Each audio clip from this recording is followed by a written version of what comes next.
Adani group के कर्ज को लेकर इस समय काफी चर्चा हो रही है।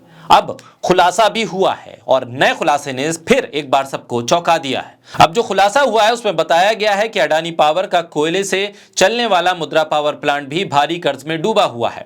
इस पर संपत्तियों से ज्यादा देनदारियां हैं और प्लांट $1 अरब के घाटे से भी ज्यादा घाटे में जा चुका है। ब्लूमबर्ग की एक रिपोर्ट में अडानी के एक नए घोटाले का खुलासा हुआ है। मुद्रा पावर प्लांट यानी एमपीपी अडानी की कंपनी है। एमपीपी पर लगभग 16,000 करोड़ का कर्ज है। एमपीपी दिवालिया होने के कगार पर है। एमपीपी के पास कर्ज के ब्याज देने के भी पैसे नहीं है। एमपीपी का कर्ज एमपीपी के एसेट से कहीं ज्यादा है, फिर भी एमपीपी आज तक बची कैसे है, ये बड़ा सवाल है। बोलता हिंदुस्तान पर मैं हूं आपके साथ मिर्जा शाकिर अली बेग। अडानी ग्रुप के कर्ज को लेकर इस समय काफी चर्चा हो रही है। अब खुलासा भी हुआ है और नए खुलासे ने फिर एक बार सबको चौंका दिया है। अब जो खुलासा हुआ है उसमें बताया गया है कि अडानी पावर का कोयले से चलने वाला मुद्रा पावर प्लांट भी भारी कर्ज में डूबा हुआ है। इस पर संपत्तियों से ज्यादा देनदारियां हैं और प्लांट $1 अरब के घाटे से भी ज्यादा घाटे में जा चुका है। ब्लूमबर्ग के मुताबिक अडानी पावर ने मुद्रा पावर प्लांट को $1 अरब से ज्यादा का क्रिएटिव डेट फाइनेंसिंग किया है। निवेशकों को भरोसा दिया है कि हम मुनाफे में आएंगे। हालांकि अडानी पावर या अकाउंटिंग विशेषज्ञों ने ब्लूमबर्ग की इस रिपोर्ट पर कोई बात अब तक नहीं की है।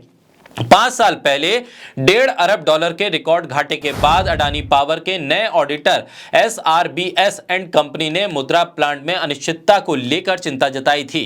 उधर अडानी परिवार ने $30 करोड़ के शेयरों को अतिरिक्त गारंटी के तौर पर रखने की अपनी प्रतिबद्धता को जताया है। ऐसे में मुद्रा प्लांट में दिक्कत आने पर अडानी पावर के शेयर प्रभावित होंगे।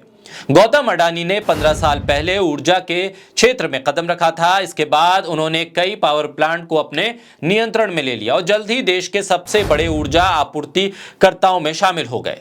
लागत को कम करने के लिए इस प्लांट में कोयले की आपूर्ति इंडोनेशिया से होती थी। हालांकि इंडोनेशिया से आने वाला कोयला अब महंगा हो गया है। अडानी ग्रुप की यह योजना बहुत दिनों तक सफल नहीं रही। प्लांट का घाटा बढ़ने लगा और संपत्ति से अधिक कर्ज हो गया। अडानी पावर ने मुद्रा पावर प्लांट को कर्ज देने के लिए खास तरह के अनसिक्योर्ड डिबेंचर का इस्तेमाल किया।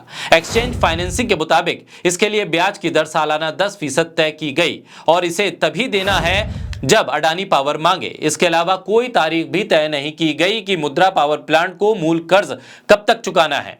अडानी पावर ने बैंकों से लोन लिया। अडानी पावर ने एमपीपी को लोन दे दिया। अडानी पावर ने एमपीपी को बोला कर्ज का ब्याज देने की जरूरत नहीं है, कर्ज भी चुकाने की जरूरत नहीं है। जब अडानी पावर चाहेगा तब कर्ज वापस करना होगा। बैंकों को इस घोटाले का इल्म था और अब तो ये घोटाला खुल गया है। कहा जाता है कि अडानी ने लाखों करोड़ों का कर्ज चुका दिया, पर अडानी एमपीपी के 16,000 करोड़ का कर्ज कब चुकाएंगे और इसे कब चुकाया ये साफ नहीं है।